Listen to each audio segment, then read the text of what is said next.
The women's swim team headed across the border to Moscow, Idaho for a battle against the UI Vandals. The Cougs lost another close meet, falling 123 to 108. Despite the loss, several Cougs managed to have season's best in the pool. Michaela Alin was a co-leader in points for the Cougars, finishing with 2 wins in each of her individual events and 18 total points.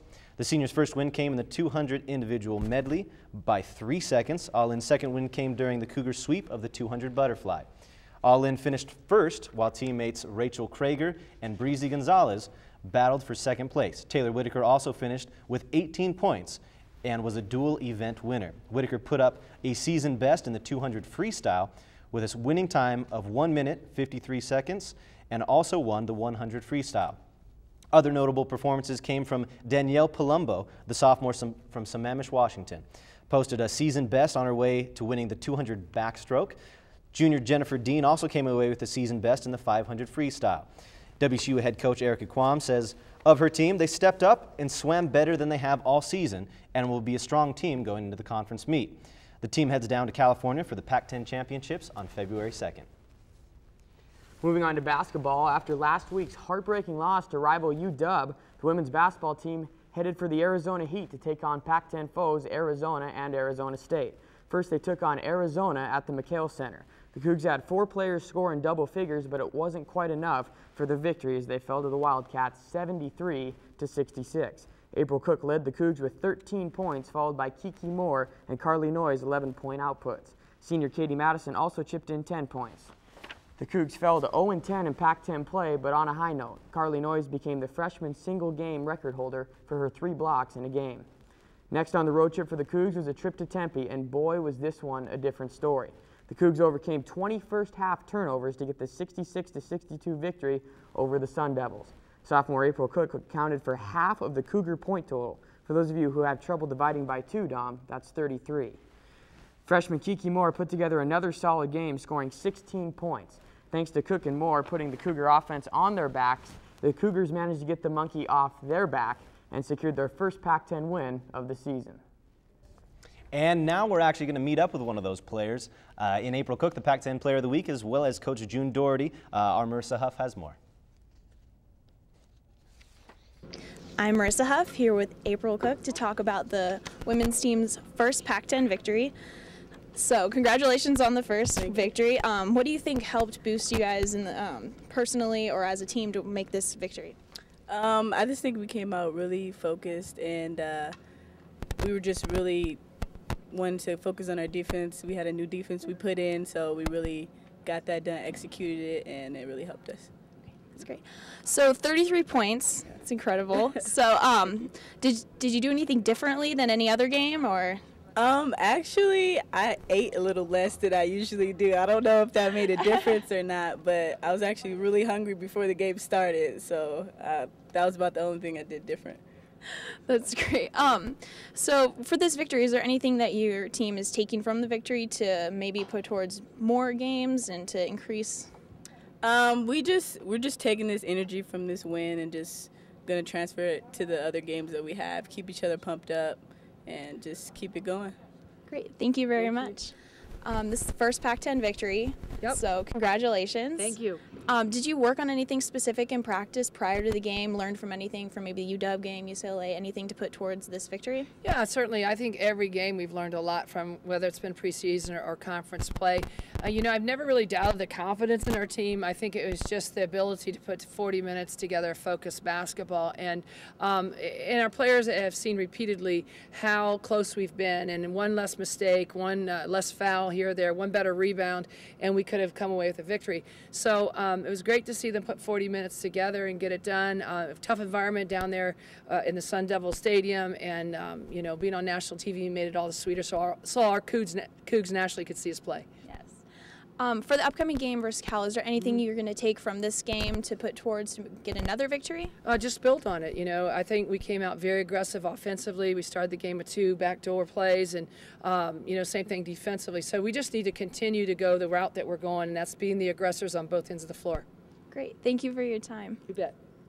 I'm Marissa Huff. Back to Riley and Dom. Thank you, Marissa. We're going to take a quick commercial break, but when we come back, we're going to head up to campus, get some student interviews. And Tommy G rants about a particular onside kick. Don't touch that remote.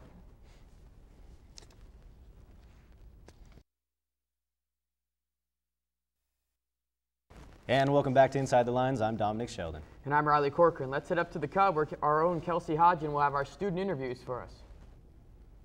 Guys, Kelsey here. We're just asking students how far Cougs are going to go in postseason. Let's see what they have to say. So we're wondering about men's basketball. How far are the Cougs going to get in postseason? They can go pretty far. I've seen them, play pretty well against the Pac-10 team. So it just depends on how they play in the tournament. But they can go as far as they want to. Always. Die-hard fan right there. Always going far because my last name is Far. So if my last name is Far, I have to perceive the world as always. That they're going to go far. They're going further than most. I think they're going to get to the tournament, maybe win one game, and then, I don't know, past that. All out from there. Any thoughts? I probably just agree with Jonathan. That's a pretty solid answer. So I think they're going to go pretty far. They're ranked pretty well, and, it just comes down to beating the Huskies, I think. I'd say pretty far. Not as far as I think they're going to make it next year. They definitely are going to come back with everybody. So I see a lot better things for next year, but they're going to do good this year. I think they could go pretty far if they all work together, make things work. I like it. Do you think they're going to win the Pac-10, or who do you think has better chances of winning the Pac-10? I don't know. I mean, it's a pretty tough conference all around, but, I mean, any team, any day, in my opinion. Fortunately, Cal. I hate to say that, but just from what I've seen. All right. I'm just going to say that they're awesome enough to win it, but they have to want it. If they want to win it, and if they tell me they want it, then I can say that. But I don't know if they want it. Because they're gonna go far. I can talk to them. Pac-10. I think UW might be able to clean it up for the rest of the season if they can focus. That's harsh. You never want the rival school going. I'm just saying the truth, though. I mean, you're asking the questions. I like it. I like it. Lauren, any thoughts? I know there are rivals and everything, but they're pretty solid this season. So I might have to say UW. There, I accept that. Cougars all the way. I think they can pull it off. Cougs can pull it off. I don't see how Arizona was #1 in the Pac-10. We killed them, kind of embarrassed them, actually. But, yeah, I think Cougs have a good chance at it this year. Pac-10's not that strong right now, and we can do it. It's all about even. All right, well, thank you. Yeah, no problem. All right, let's get back to Dom and Riley at the front desk. Thanks a lot, Kelsey. Now, Riley, in regards to that question, I have to ask you, how are the Cougars going to do in the postseason? If they make it to a postseason tournament, I don't know. They're just too inconsistent right now. Pac-10 play, you've seen, with the exception of the UW weekend, every weekend has been a split. Unless they get a sweep somewhere in there, I don't see them going much farther than first or second round of the NIT. And see, you take the pessimistic view. I'm going to take the optimist view. While the Cougars have shown a lot of struggle, they do have a lot of potential. They're incredibly young, incredibly athletic, and we saw the breakout game for me was last weekend against the University of Arizona. Klay Thompson did not have his best game, and they still played incredibly well as a team. So I like to hear that. But you know what? Who else might have some input on that? Mr. Tommy G. Take it away, Tommy. Can we just get this over with? Let's get this over with, please. They certainly proved that head-to-head. They proved that head-to-head. Boise State's the better team head-to-head. Sorry. No, I think they should actually play it off on the field like every other stupid sport. You don't even know what it is. Hey, everybody. Tom Giulianella here. Welcome back to my segment. This is week 2, and with all due respect to the Gray out on Saturday and the women beating Arizona State on Saturday, I want to talk one more time about the Super Bowl, and I want to talk about the one play that I thought won the game. With all due respect to Tracy Porter's pick 6 and Jeremy Shockey's winning touchdown catch with 5 minutes to go, I think the play that really made you think the New Orleans Saints were going to win the Super Bowl was that great onside kick called by Sean Payton to start the second half. Now think about this.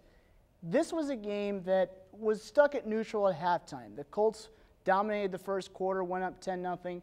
The Saints then got 2 field goals in the second quarter and almost got either a touchdown or a field goal, but they decided to go for it and miss on a 4th down and goal from about the 2-yard line. And, of course, with the prolonged halftime that the Super Bowl brings, you knew that this was going to be a second-half game, and you knew that the game was stuck in neutral.